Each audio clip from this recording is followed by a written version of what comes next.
ada pertanyaan mengenai menjatuhkan kehormatan sahabat dan juga secara umum kehormatan seorang muslim. Bolehkah kita duduk mengambil ilmu dari seorang ustadz yang notabene juga mendakwahkan sunnah, tapi memang sebelumnya sering melakukan tahdzir ataupun menjatuhkan kehormatan kepada asatidzah lainnya ataupun kepada lembaga-lembaga dakwah dalam kajian-kajiannya. Namun karena sekarang ini mereka sudah tidak ada tahdzir lagi dari ceramahnya dan katanya juga sudah tidak seperti dulu lagi, yang mana mereka sudah rujuk dari kesalahan mereka dulu. Bahkan asatidzah kita juga ada beberapa yang mengisi di kajian di markaz mereka. Nah, sekali lagi yang menjadi pertanyaan, apakah boleh duduk di majelisnya dan merekomendasikannya kepada yang lain? Alhamdulillah wassalatu wassalamu ala Rasulillah. Asyhadu an la ilaha syarika lahu wa asyhadu anna Muhammadan abduhu wa rasuluh. Allahumma shalli wa sallim wa barik. Ini pertanyaan, kalau dilihat dari pertanyaannya berkaitan dengan laskar jihad kayaknya. Dari pertanyaan itu berkaitan dengan laskar jihad. Ya, antum perlu ketahui juga bahwa laskar jihad ini didirikan oleh Ja'far Umar Thalib rahimahullah sejak 20 tahun yang lalu. Namanya laskar jihad. Dari nama ini udah nama yang bid'ah udah. Kemudian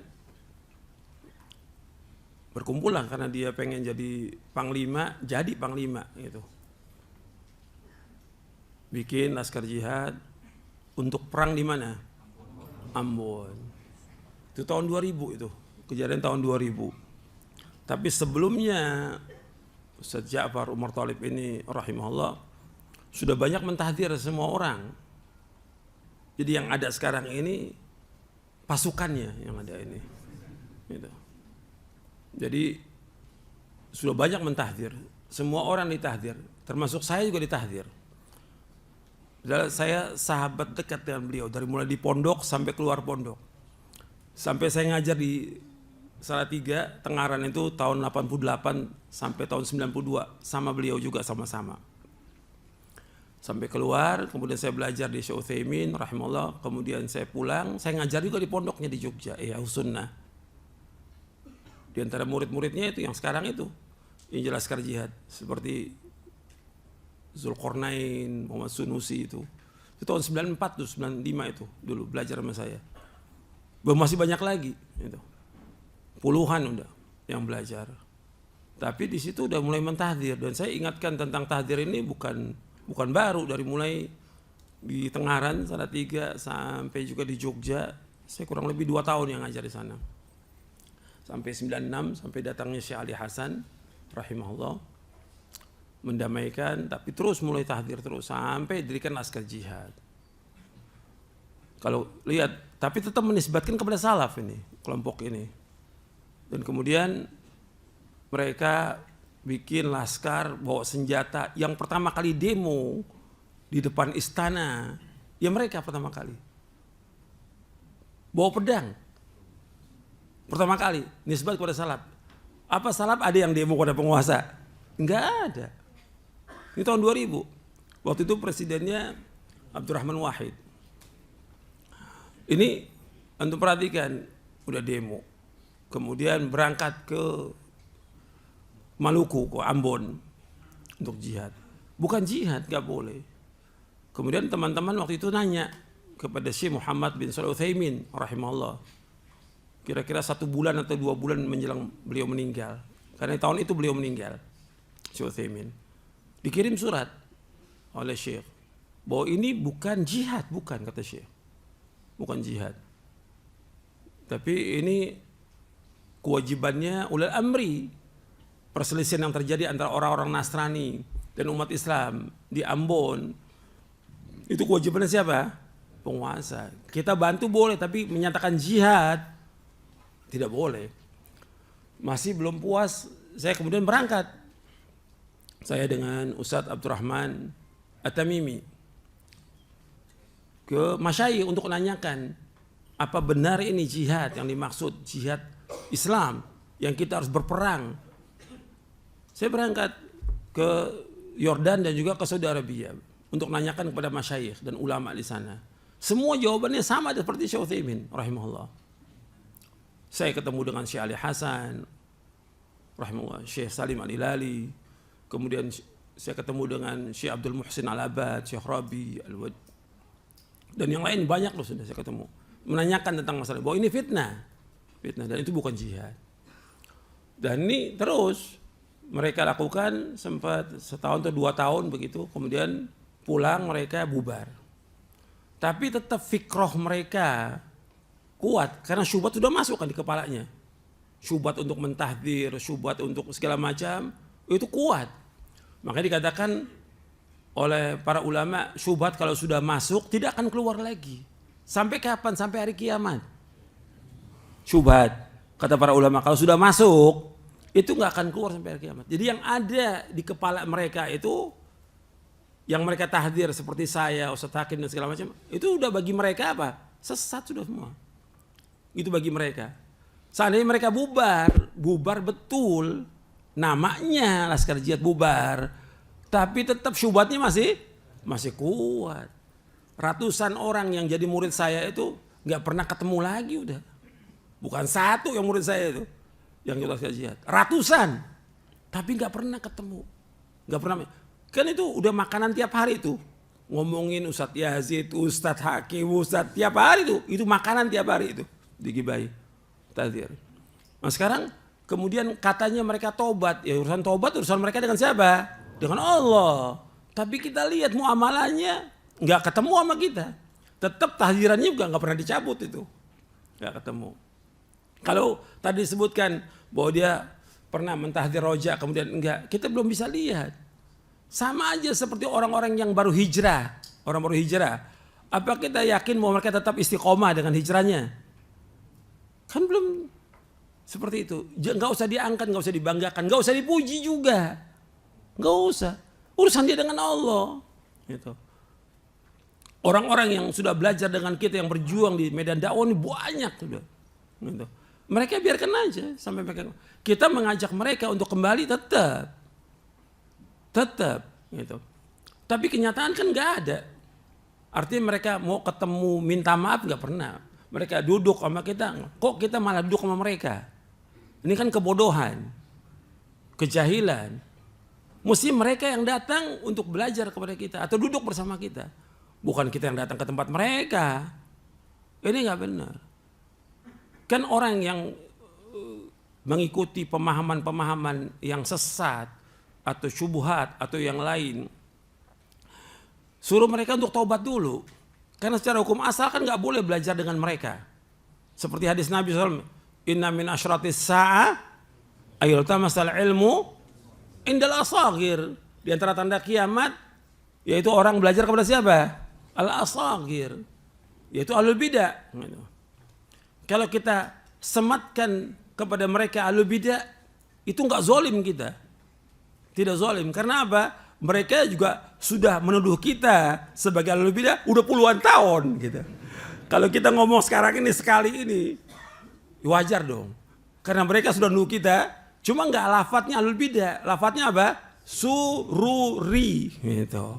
Kalau ditanya sururi apa? Nggak tahu sururi itu apa. Nggak tahu mereka. Penisbatan sururi itu mereka nggak tahu. Dan saya sudah jelaskan di buku ini.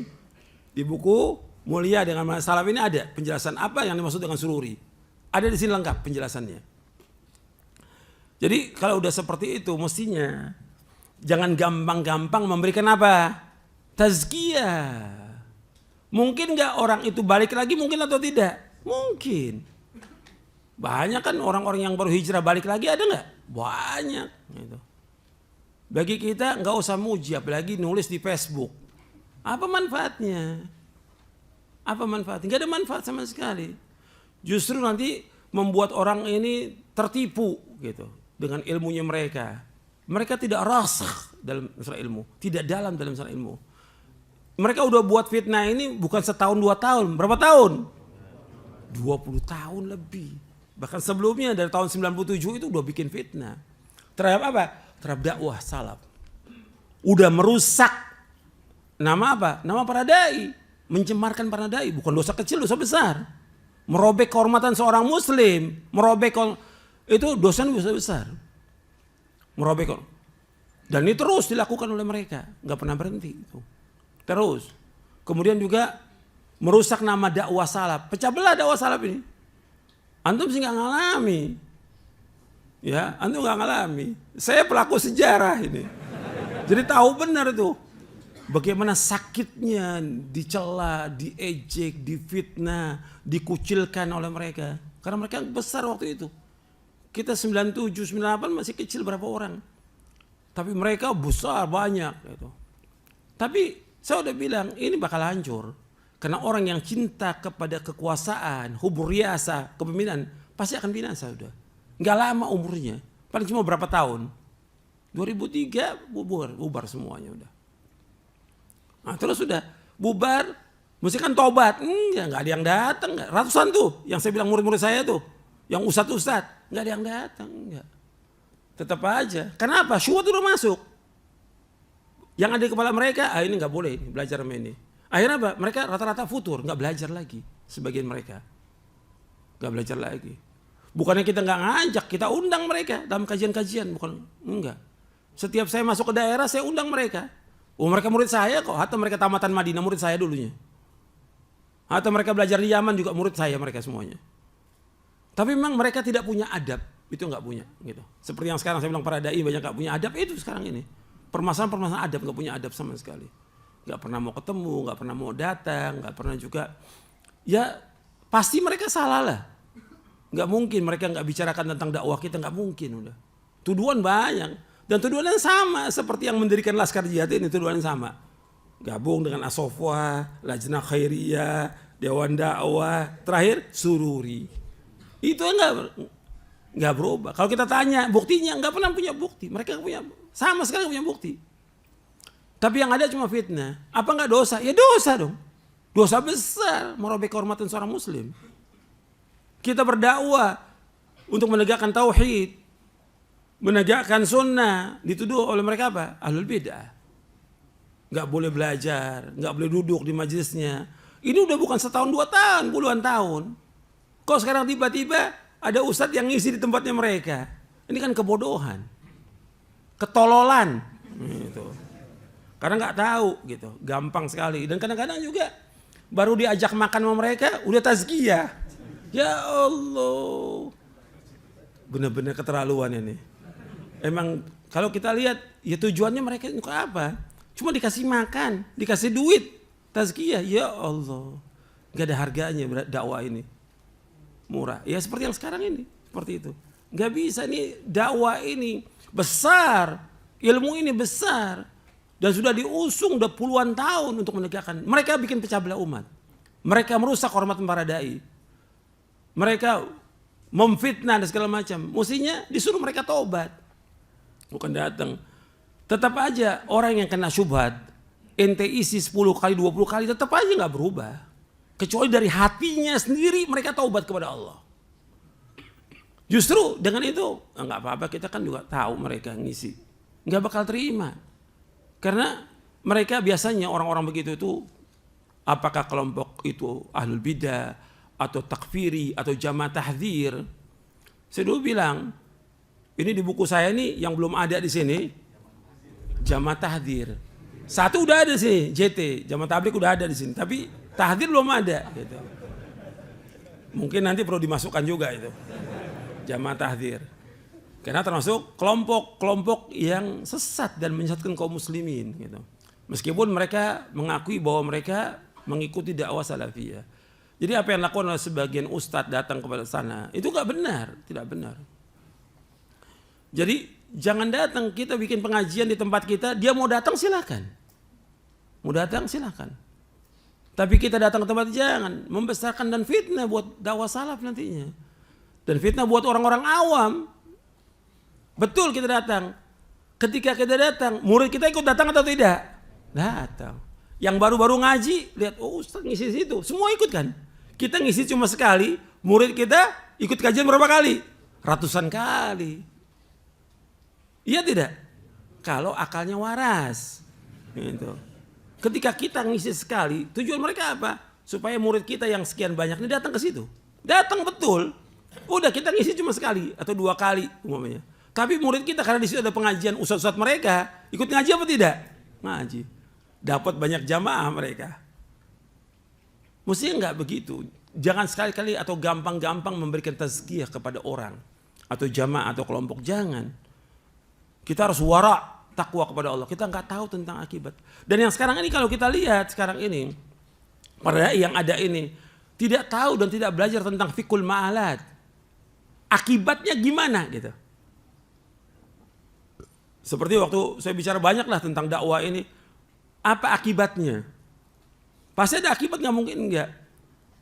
Waktu dulu pembahasan tentang pemilu, saya bilang, antum jangan ikut-ikut di sini, udah urusannya urusan banyak kaum muslimin, antum jangan ikut di dalam, jangan ikut ngomong, udah diam aja sudah sebagai rakyat, gitu. Diam aja udah. Terserah orang mau milih atau nggak milih, jangan ikut campur dan jangan ngomong. Udah. Karena apa? Nanti akan bahaya, akibatnya bahaya nanti. Ketika udah dia berkelompok milih, nah itu bahaya sudah. Dan ini terjadi, kita ingatkan. Belum lagi tentang sholat tetap berjamaah atau musibah, endemi segala macam tetap di masjid rapat safnya. Ini nggak sholat di rumah. Akibatnya apa? Banyak yang nggak sholat sampai sekarang, nggak ke masjid sampai sekarang. Udah pandeminya udah hilang, nggak sholat di masjid.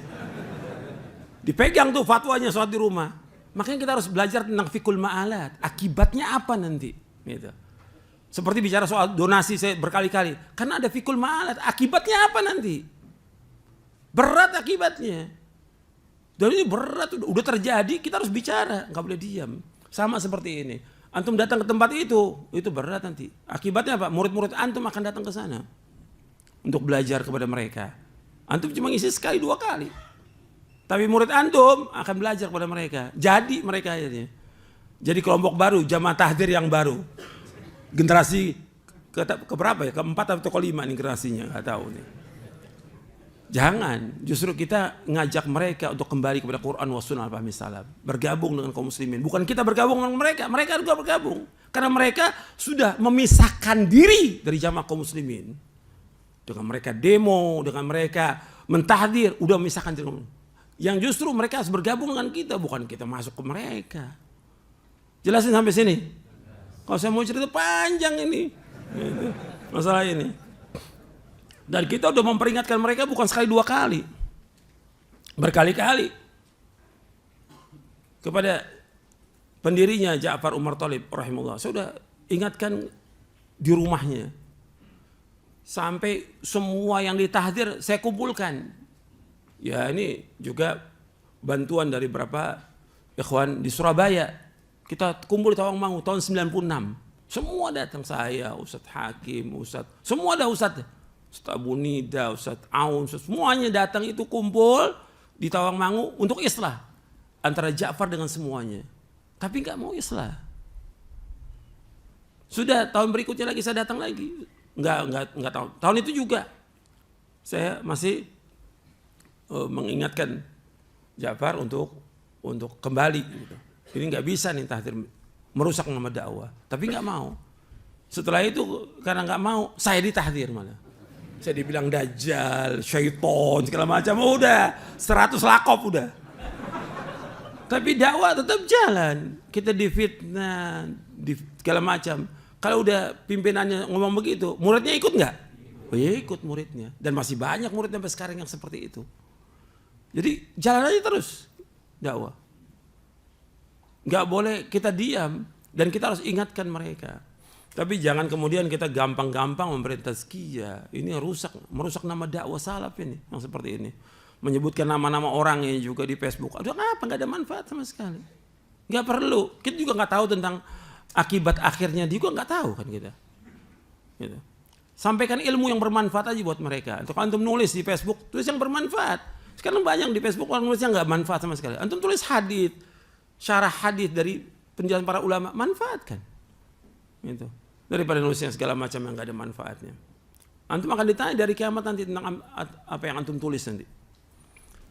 Mudah-mudahan bermanfaat. Wassalamualaikum Muhammadin sallallahu alaihi wasallam.